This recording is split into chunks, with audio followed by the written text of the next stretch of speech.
組嘅賽果先。第一名係2線嘅青木南英，第2名係5線嘅超力飛虎龍舟體育會，第3名係3線灣勝雲中龍，第4名係4線嘅百事龍嘅。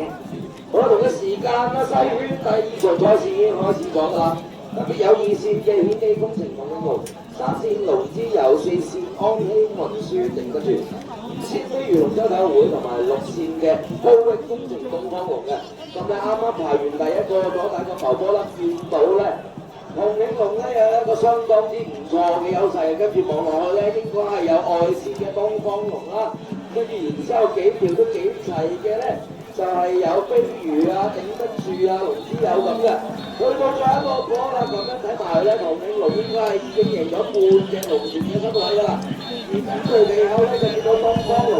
後邊咧稍稍領先嘅咧似乎係飛魚啦，跟住係龍之友同頂得住咧，一路拍住翻嚟，首先中個中線嘅咧就係唐永龍，跟住到東方，跟住第3名有